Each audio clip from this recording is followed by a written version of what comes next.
Hoy quería compartir con ustedes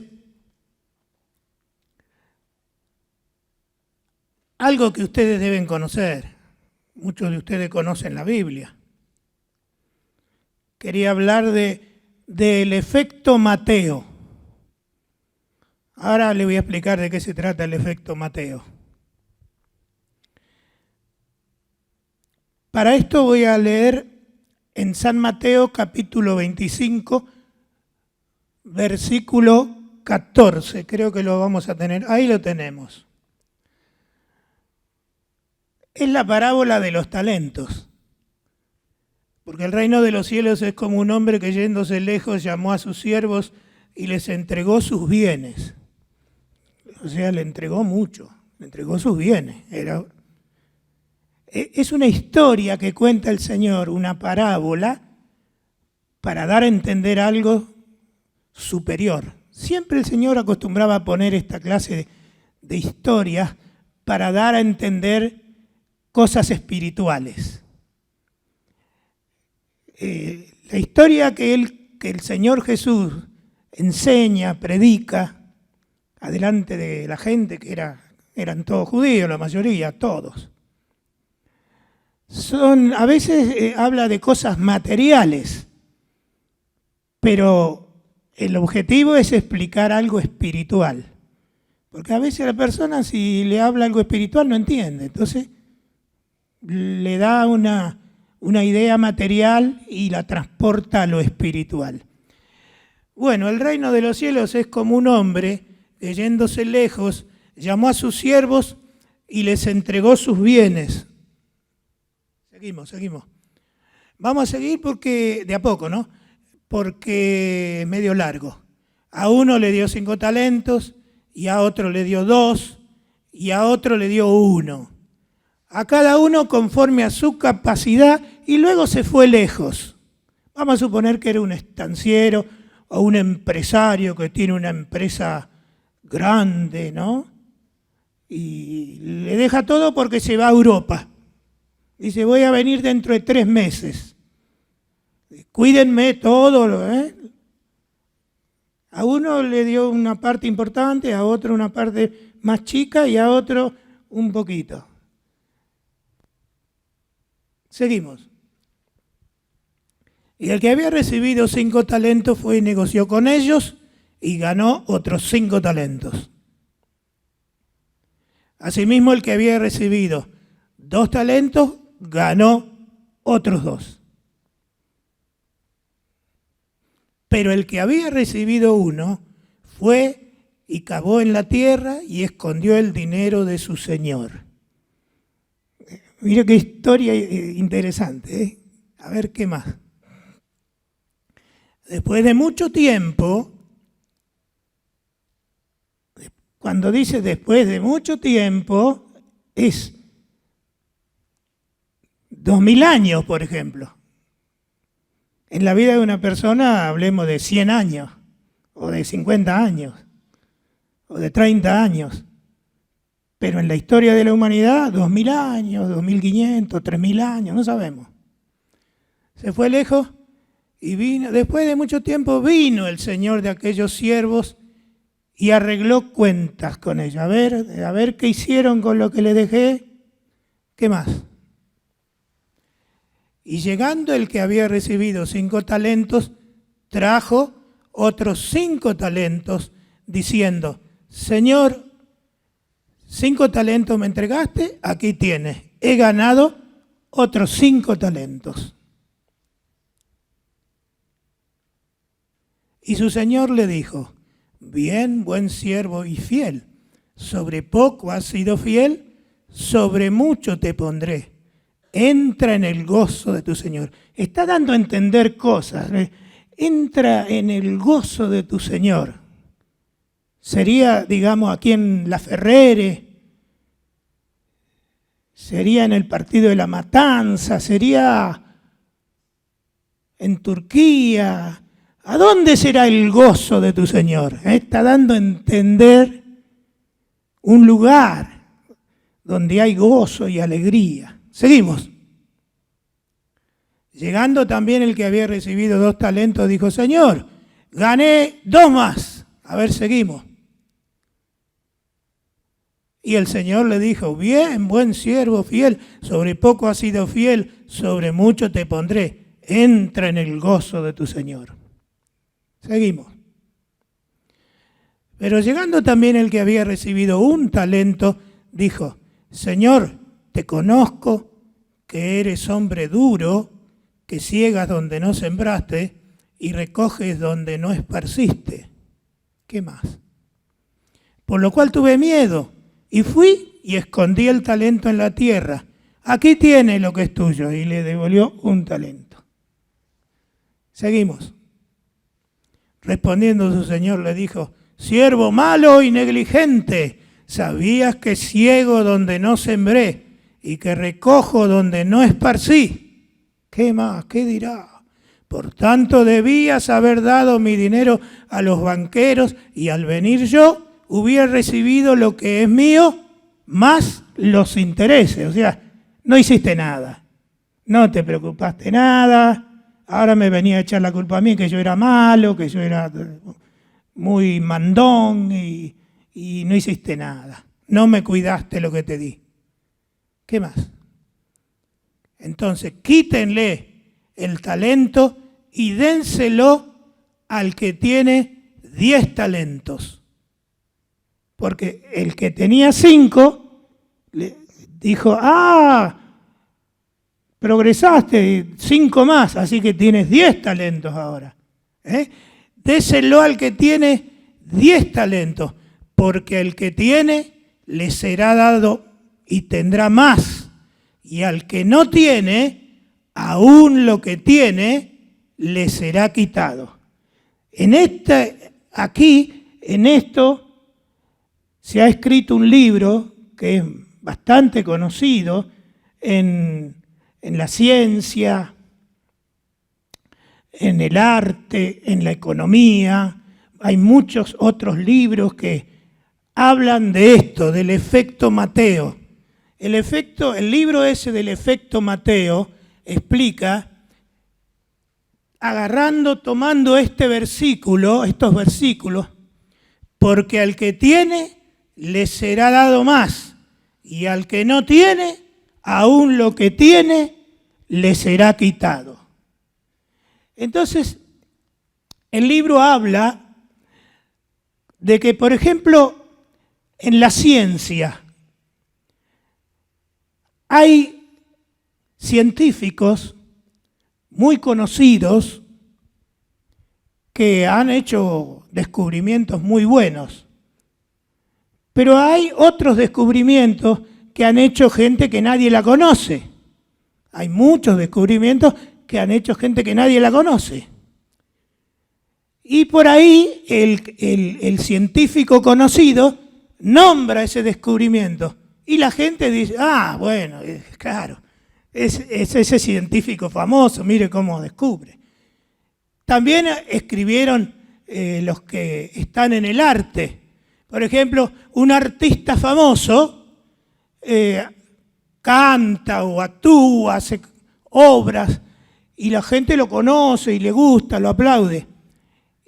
Y por ahí hay algunos que nadie los conoce y hacen canciones muy buenas. Y la canta el famoso y toda la gente dice, qué bárbaro, qué canciones que hay. Pero no la hizo él, la hizo el otro que nadie lo conoce. Y así también en la sociología, las teorías de algunos famosos que por ahí nombran una teoría que descubrió alguien que nadie lo conoce, y dice, mire cómo sabe todo ese. Todo lo que dice una sabiduría, y resulta que no es él, es otro el que dijo esas cosas. Porque dice, el que parte de tener algo va a tener más. Por ejemplo, en la economía, hay libros de economía que hablan del efecto Mateo, que dice que han explicado de este efecto Mateo, que al que tiene, tendrá más, se le dará más, y al que no tiene, hasta lo que tiene se le quitará. no tendrá nada. El que no tiene no tendrá nada. Y en la economía, por ejemplo, dice, si una familia pobre, pero se mueren los parientes y le dejan la herencia. Y ya tienen una herencia, que puede ser un negocio, que puede ser una casa importante, un chalet o algo importante. Y entonces esa familia ya empieza a usar esa propiedad, la vende, compra otra y ya empieza a prosperar. Entonces la teoría dice que el que parte ya teniendo algo va a tener cada vez más. Cada vez va a tener más propiedades.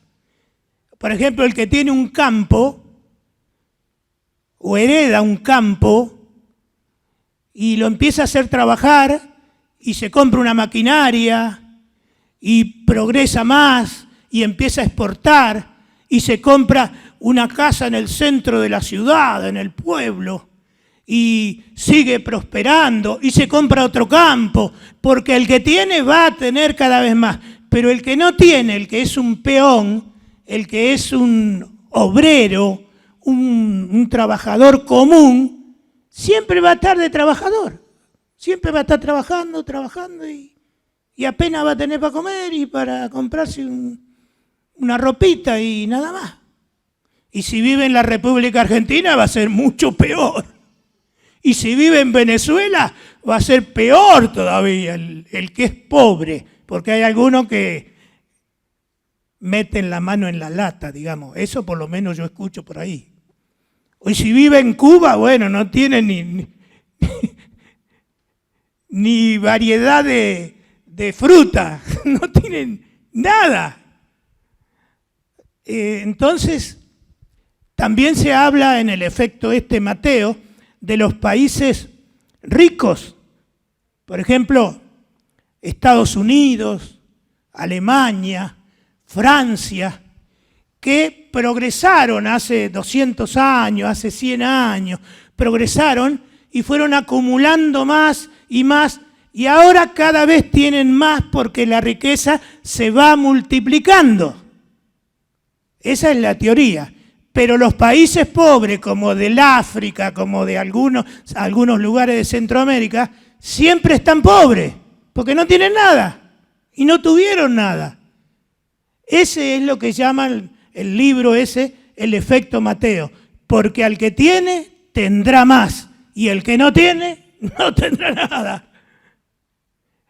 Ojo, que en la República Argentina no es así, porque la República Argentina fue hasta el año 1950, más o menos, 40, 50, uno de los países más ricos del mundo. Argentina es un país rico, nada más que está empobrecido, porque no acumuló, no progresó, no se desarrolló. Pero hace más de 100 años Argentina era un país rico. Por eso venían los italianos. Acá en la Argentina, la mitad de la Argentina son todos italianos, que venían porque allá no tenían ni para comer y acá sobraba la plata. En Argentina sobraba todo. Vinieron alemanes, vinieron turcos, vinieron judíos, vinieron de todo el mundo porque la Argentina era rica, pero no se desarrolló, no creció. Toda esa riqueza que tenía se fue fumando, se fue perdiendo, más o menos desde el año 50, 40, 50, por ahí. Porque en el otro siglo este país era uno de los más ricos del mundo. En cualquier libro de economía usted lo puede leer. En cualquier libro de historia usted lo puede leer. Que Argentina, nuestro país, es uno de los más ricos del mundo, pero está empobrecido. Ojalá que el Señor bendiga a la Argentina para que de esa riqueza que teníamos y que tiene nuestro país, se reproduzca, se acumule, crezca y toda la gente viva bien. Hasta los pobres, que todos tengan. Qué lindo. ¿Le gustaría a usted que Argentina sea mejor? Bueno, eso la culpa la tiene la gente de la forma que vota. La gente elige gente que no sabe crear la riqueza, aprovechar la riqueza de este país, y lo va fundiendo. Te dan discursos, te explican, pero siempre Argentina va para atrás, en vez de ir para adelante. Pero hay otros países que tienen otro desarrollo. Por ejemplo, un obrero en Estados Unidos, yo conozco muchos argentinos que se han ido a vivir a Estados Unidos. Acá eran peones. Allá usted va y tiene coche importado, tiene su casa, viaja a hacer turismo a Europa, viaja al África a ver los elefantes. Todo. Nosotros acá en la Argentina, ¿qué miramos? Las vacas, los perros que andan por la calle, miramos. Bueno, ese es el famoso efecto Mateo, que el que escribió el libro se llama Robert, no me acuerdo ahora, es muy conocido. Y de ahí tomaron los economistas y sacaron el efecto Mateo, que el que tiene va a tener más, y sacaron los sociólogos, y sacaron los del agro, y así, en las artes también, el que tiene fama va a tener más fama, pero el que no tiene fama se va a quedar el pobrecito ahí nomás, en fin. Entonces ahora la pregunta ¿es eso lo que quiso decir Jesús? ¿Es eso lo que enseñó Jesús? Vamos a ver. Este capítulo 25 de Mateo tiene 3 parábolas, que son 3 ejemplos, 3 historias que pone el Señor Jesús para enseñar una verdad espiritual más profunda. Empieza muy interesante. Usted debe conocer seguro. Dice, el reino de los cielos es como 10 vírgenes, 5 eran prudentes y 5 eran insensatas, no se preocupaban por nada, ¿no? Y cuando dice vírgenes, no se entiende, pero en la versión NBI, si usted la lee, dice muchachas solteras. Eso que dice, 10 muchachas solteras que habían sido invitadas a una fiesta de casamiento. Y en aquel tiempo no había luz eléctrica. Entonces, ¿qué tenían? Lámparas. Llevaban lámparas en sus manos y las lámparas tenían aceite y una mecha, que esa la prendían y se alumbraban con él. Era la luz que había en tiempos de Jesús. Toda la gente entendía. Ah, sí, va a haber un gran casamiento, una gran fiesta. ¿Y con qué se van a alumbrar si no había alumbrado público, no había nada? Entonces las 5 jóvenes solteras, dice en el relato del Señor Jesús, cargaron aceite en la lámpara y se quedaron esperando. Y las otras, las imprudentes, la que, después vemos. Y no se ocuparon. Y dice que se hizo tarde, dice el Señor Jesús, para contar esta historia, era extraordinario. Dice, y a la medianoche cabecearon todas. ¡Ah! Un bostezo terrible. ¡Ah! Y cabecearon y se durmieron. Y llaman, dice, atención que viene el novio a buscar. Y ¡ay! Salir. ¡Uy! No prende la lámpara, no tenemos aceite. ¡Ay! Vamos a ver a las 5 que ustedes sí tienen aceite. ¿Por qué no nos dan la mitad? Y así tenemos nosotros. No, dice, a ver si después se me apaga en el camino. Vayan y compren ustedes, ¿por qué no se preocuparon? Y bueno, ellas fueron a buscar y estas se fueron a la fiesta y entraron a la fiesta. Y las otras llegaron más tarde, cuando consiguieron por ahí aceite, y ya se había cerrado y estaban todos festejando, cantando ahí adentro, y golpearon, queremos entrar, queremos entrar. No, dice, ya se cerró, no. Y dice, pero no, fuimos a buscar aceite. No, dice, pero se te tendría que haber preocupado antes, ahora ya está todo, la fiesta, las bodas. Y el Señor está dando a entender que habrá una gran fiesta, que habrá unas bodas. ¿Cuál es la idea que está empezando a trazar el Señor? Es que hay que prepararse. No hay que vivir de cualquier manera. Hay que tener en cuenta, si querés entrar a la fiesta, o sea, si querés entrar a donde está el Señor, donde está la bendición más grande, tenés que prepararte, tenés que preparar tu vida. Y después pone la parábola de los talentos.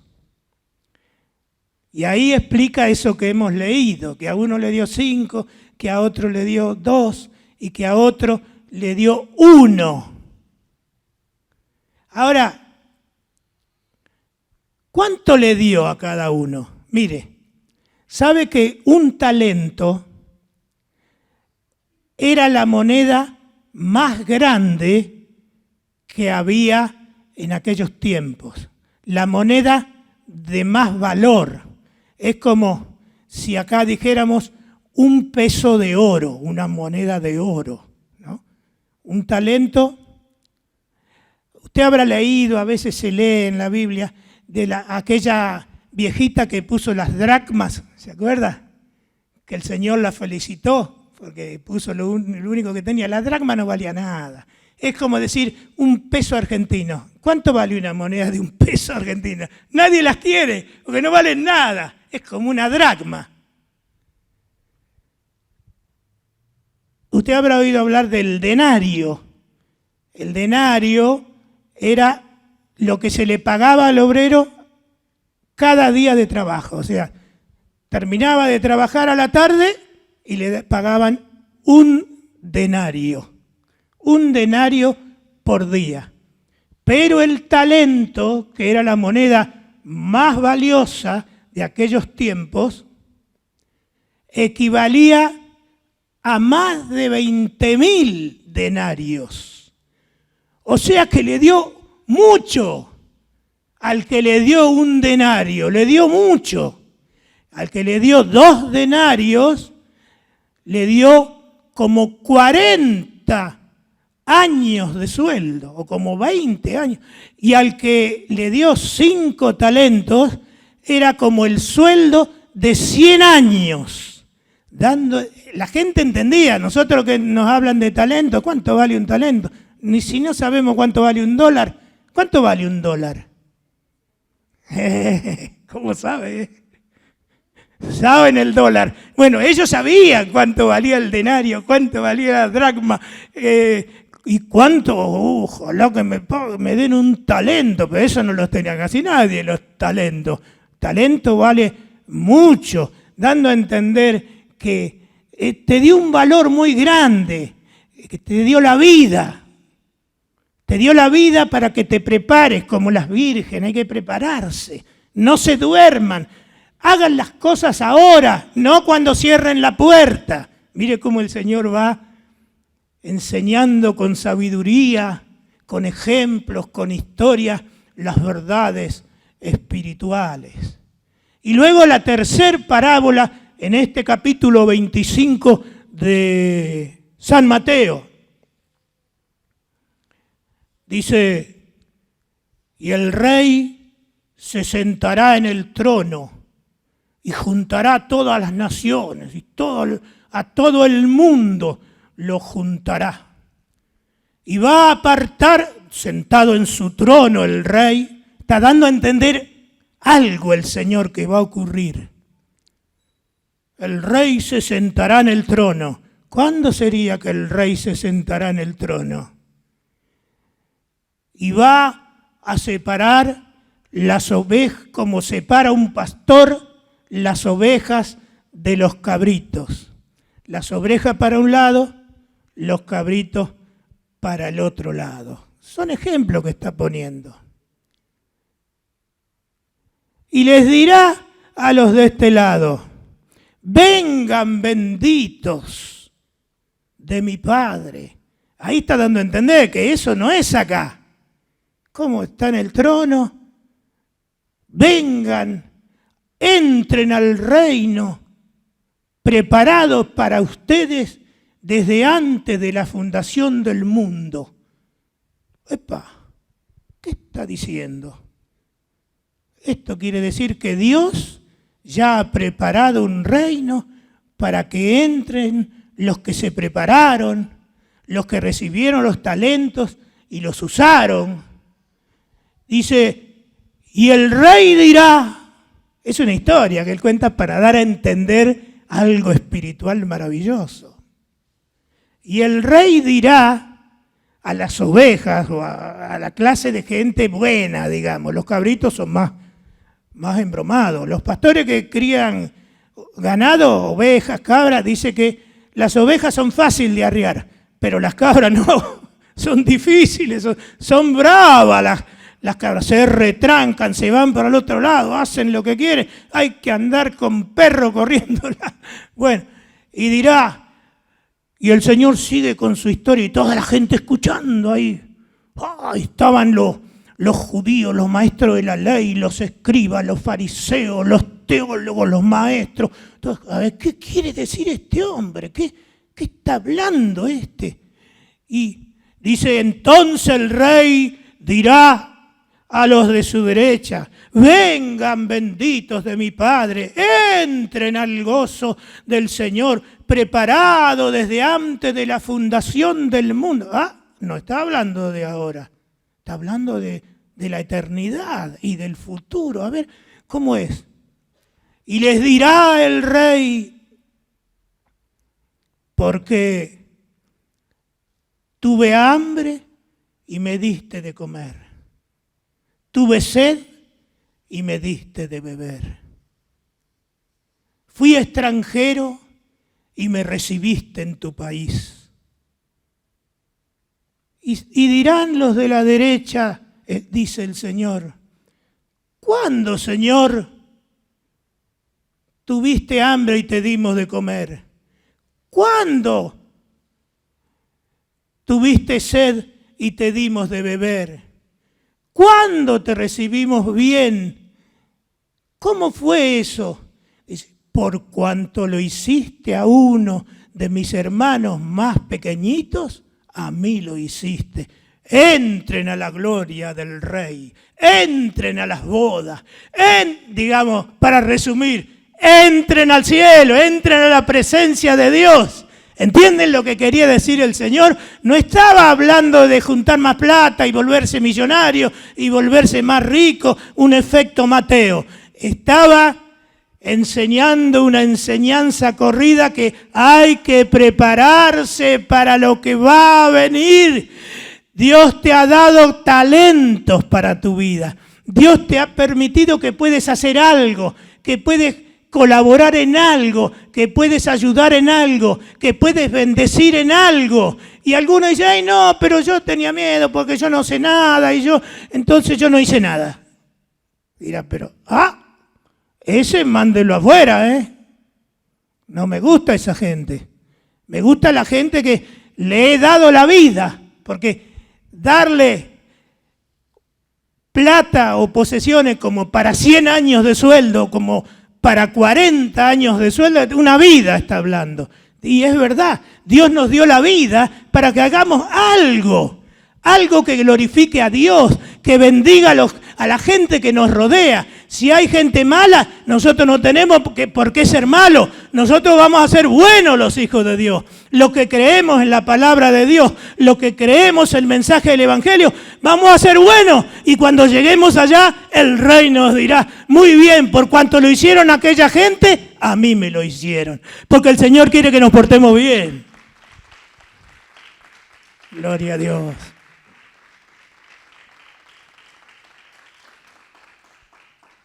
Acá en esta iglesia yo me alegro, me gozo, me asombra también que hay hermanas que van y visitan. Ahora con la pandemia que hay hermanos mayores que no pueden venir. Hace como 2 años que no pueden venir y van y los visitan y le oran. Hay hermanos que le llevan la Santa Cena y le leen la Biblia y le oran, los llaman por teléfono y atienden. No son cantantes, no son predicadores, pero están usando su talento, están usando su vida para hacer algo. Bueno, y sí, pero yo no sé predicar, yo tampoco no sé cantar, no sé. No, yo tenía poco talento, te dieron. Pero lo multiplicaste, lo usaste tu vida para la gloria de Dios y para bendecir a la gente. Y Dios está contento con eso. Dios quiere que su pueblo haga buenas obras.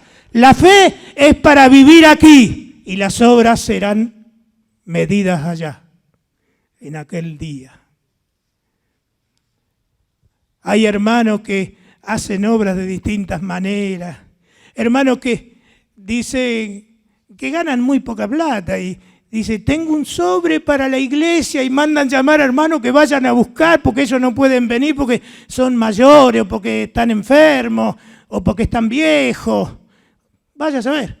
Y van las hermanas, los hermanos y todo, hay un movimiento grande de servicio en la iglesia del Señor. Bueno, eso es los que Dios está esperando allá, está todo listo. Cuando el rey se siente en el trono y diga, ustedes benditos, vengan aquí al reino preparado desde antes de la fundación del mundo. O sea, estamos destinados, estamos predestinados para llegar a estar junto al Rey de Reyes y Señor de Señores por toda la eternidad, porque aquí creímos y aquí servimos al Señor. Esa es la idea.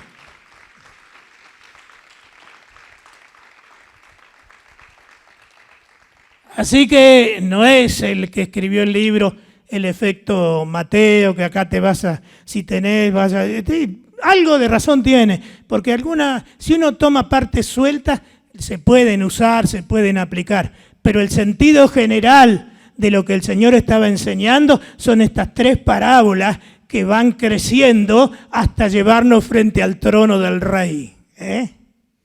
Bueno, pero yo quiero hablarle en esta noche del efecto Kiko. ¿Usted lo conoce a Kiko? No. Bueno, yo sí lo conozco. El hermano Kiko es un hermano que era del tiempo de mi papá. El que lo conoció es Pablo. Lo voy a llamar que venga y nos cuente porque yo no lo vi. Cuando murió mi papá, hace 52 años que murió mi papá. Espere que tome un poquito de agua.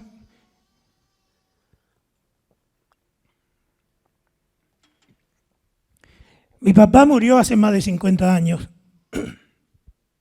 Y ese hermano Kiko era ayudante de mi papá.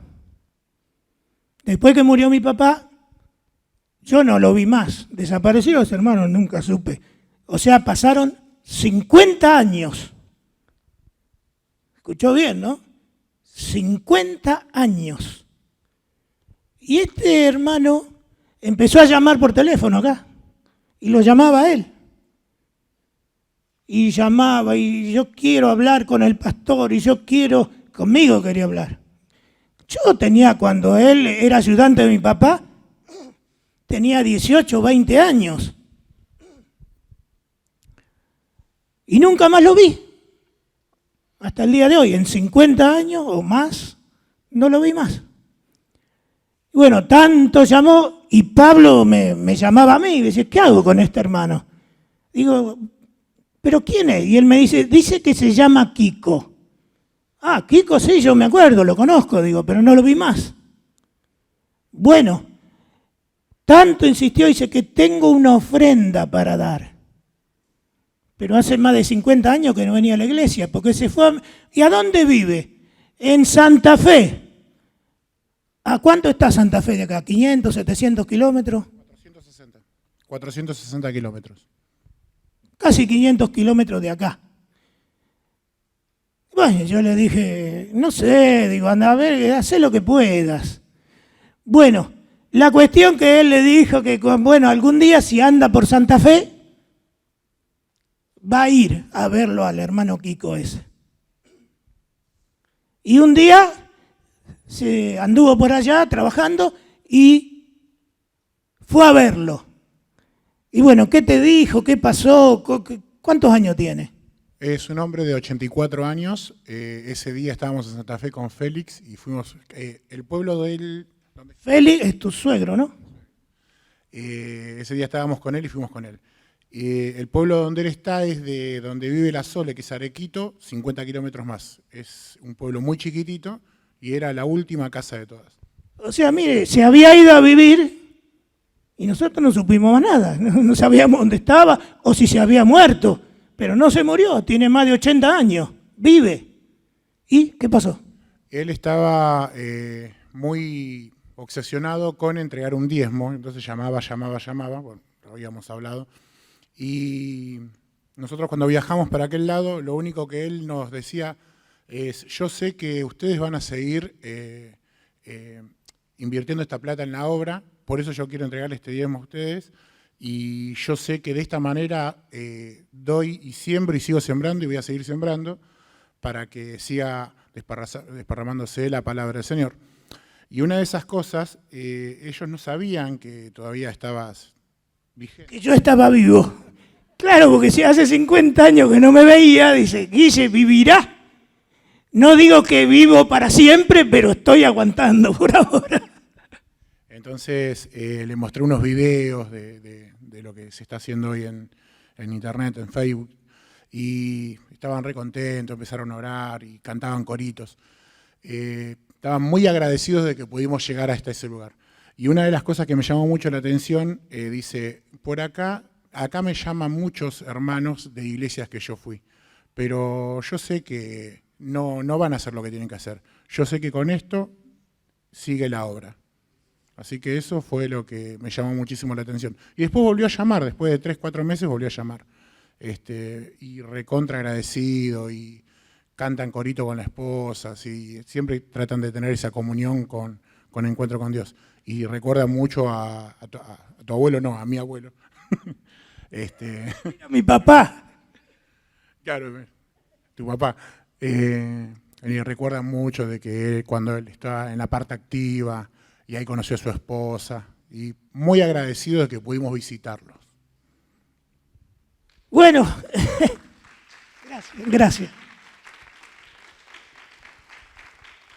Estaba usando lo que tenía, lo estaba guardando para enviarlo aquí. No es una fortuna, pero es un dinero.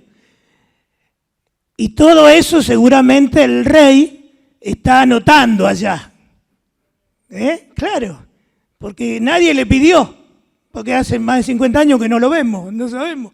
Pero él recordaba, y hay otros que también recuerdan y que vienen a veces, y sí, yo me acuerdo de la iglesia y vengo a visitar, pero vivo en otro lado. Yo digo, esto es el efecto Kiko. Está sembrando, está haciendo cosas buenas porque se ve que está ya pensando en que el rey lo está por llamar. Porque a los que tenemos más de 70 y por ahí nos mandan unos embajadores a invitarnos a la gran fiesta, ¿no? Cualquier día nos iremos. Por eso tenemos que preocuparnos. ¿Qué hacemos con nuestros talentos? ¿Qué hacemos con nuestra vida? Porque el rey un día se va a sentar en el trono. Y yo quisiera estar con los de la derecha y diga, vengan benditos de mi Padre, entren al reino, entren a la fiesta, entren a la gloria, preparada desde antes de la fundación del mundo, para que ustedes se alegren, sean bendecidos, y no por un año, ni por 10, ni por 100, por toda la eternidad. Gloria a Dios.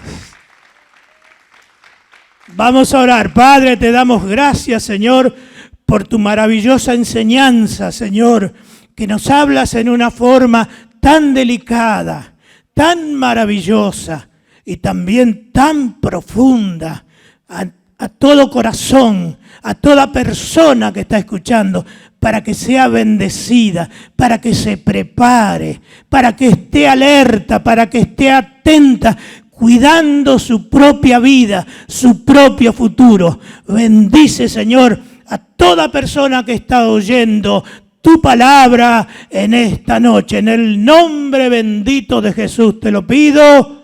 Amén. ¿Cuántos pueden decir amén? ¿Cuántos pueden decir gloria a Dios? Dios le bendiga.